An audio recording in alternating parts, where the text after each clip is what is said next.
में अखिल असम भोजपुरी व छात्र परिषद का डिब्रूगढ़ जिला समिति गठन। डिब्रूगढ़ में अखिल असम भोजपुरी व छात्र परिषद का जिला समिति का गठन शहर के मौर्या होटल में सभा आयोजित किया गया।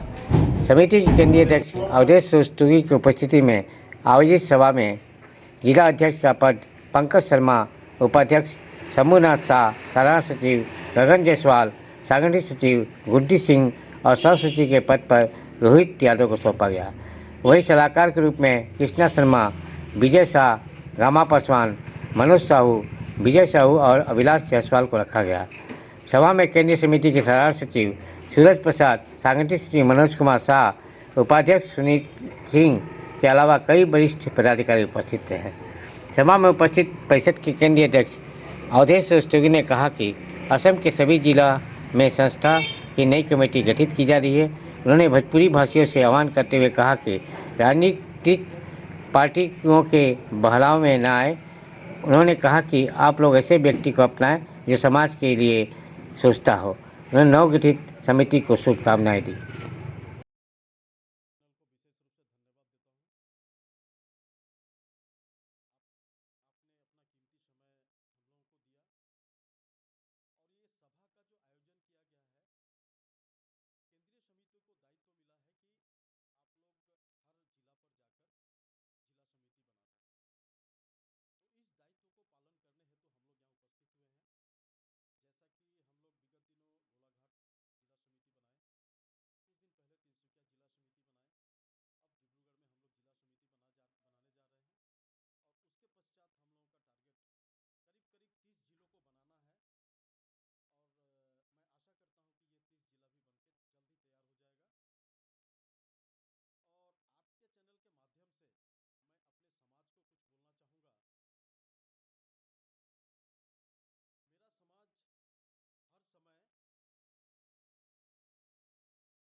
সদৌ অসম ভোজপুৰী যুৱ ছাত্ৰ পৰিষদ কেন্দ্ৰীয় সমিতিৰ নেতৃত্বত ডিব্ৰুগড় জিলা কমিটি গঠন কৰাৰ উদ্দেশ্যে আজি এখন সভাৰ আয়োজন কৰা হৈছে।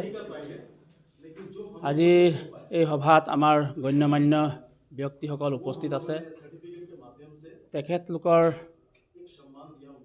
পৰামৰ্শ মতে আজি আমি সদৌ অসম ভোজপুৰী যুৱ ছাত্ৰ পৰিষদ ডিব্ৰুগড় জিলা সমিতি গঠন কৰিব লৈছোঁ। আমি আজি সমগ্ৰ অসমৰ ভোজপুৰীবাসীক, অসমীয়া ভোজপুৰীবাসীক আমি এক কৰাৰ উদ্দেশ্যেই আমাৰ সদৌ অসম ভোজপুৰী যুৱ ছাত্ৰ পৰিষদৰ ডিব্ৰুগড় জিলা সমিতি পুনৰ গঠন কৰিব লৈছোঁ। মূলতে আমাৰ এটাই উদ্দেশ্য, আমাৰ সমাজত থকা বিভিন্ন সমস্যাবিলাক, এই সমস্যাবিলাকৰ ওপৰত আমাৰ আলোচনা ভিত্তিত সমস্যাবিলাক সমাধানৰ উদ্দেশ্যে আমি আগবাঢ়ি যাবৰ কাৰণে আমাৰ সদৌ অসম ভোজপুৰী যুৱ ছাত্ৰ পৰিষদৰ গঠন হৈছে। আমি দেখিবলৈ পাইছোঁ আমাৰ এই সমাজৰ কিছুমান ব্যক্তি নিজৰ স্বাৰ্থত সদৌ অসম ভোজপুৰী যুৱ ছাত্ৰৰ বেনাৰত নিজৰ স্বাৰ্থ সিদ্ধি কৰি আহিছে। এইবিলাকৰ আমি ঘোৰ প্ৰতিবাদ জনাইছোঁ। আমি তেখেতলোকক আমি আহ্বান জনাইছোঁ, এনেধৰণৰ কামৰ পৰা বিৰতি থাকক, অন্যথা সদৌ অসম ভোজপুৰী যুৱ ছাত্ৰ পৰিষদৰ সন্মুখীন হ'বলগীয়া হ'ব পাৰে তেওঁ।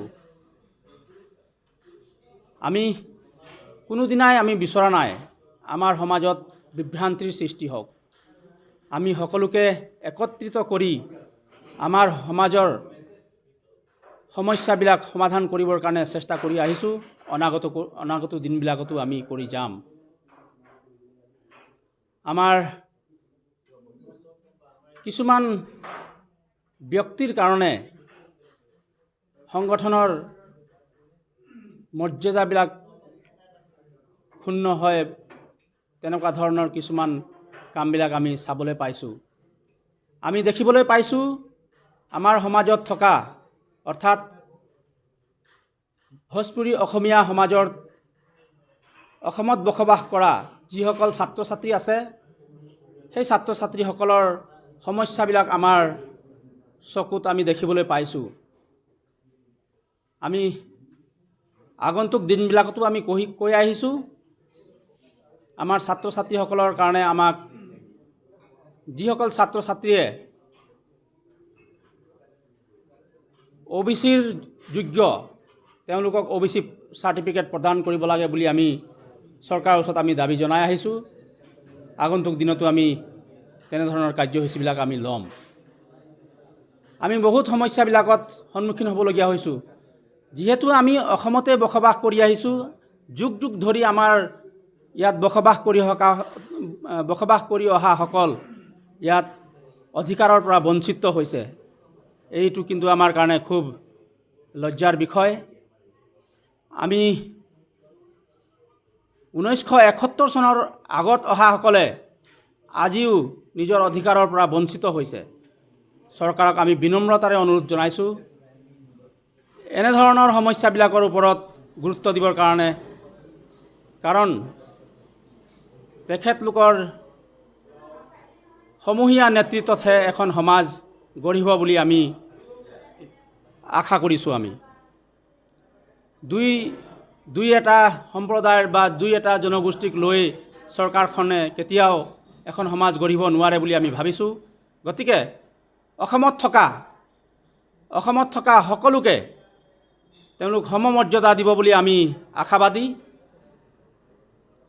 আমি খুবেই চিন্তিত হৈছোঁ।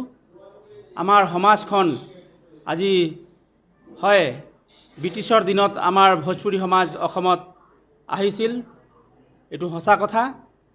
কিন্তু আজি অসমৰে হৈ ৰৈ গৈছে। তেওঁলোকৰ বেলেগ ক'তো ঠিকনা নাই। অসমতেই তেওঁলোকৰ ঠিকনা, অসমতেই জন্মগ্ৰহণ কৰিছে।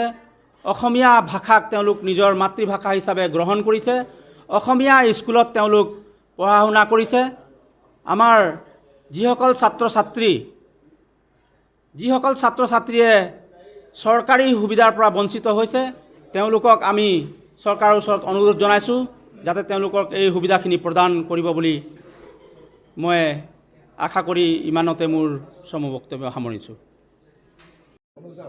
মই সৰোজ প্ৰসাদ, সদৌ অসম ভোজপুৰী যুৱ ছাত্ৰ পৰিষদ কেন্দ্ৰীয় সমিতিৰ সাধাৰণ সম্পাদক। আজি ডিব্ৰুগড় স্থিত মৰিয়া হোটেলত আমি উপস্থিত হৈছোঁ ডিব্ৰুগড় জিলা কাৰ্যনিৰ্বাহক সমিতিখন গঠন কৰিবৰ বাবে। আজি আমি ডিব্ৰুগড় জিলা সমিতি গঠন কৰিম, লগতে আমি ভোজপুৰী সমাজৰ সামাজিক দিশৰ ক্ষেত্ৰত পৰ্যালোচনা কৰিম আৰু আমাৰ সমাজৰ বাবে কৰণীয়খিনি কেনেকৈ আমি আগবঢ়াই নিব লাগে তাৰ বাবে আমি এইখন সভাত আলোচনা কৰিম।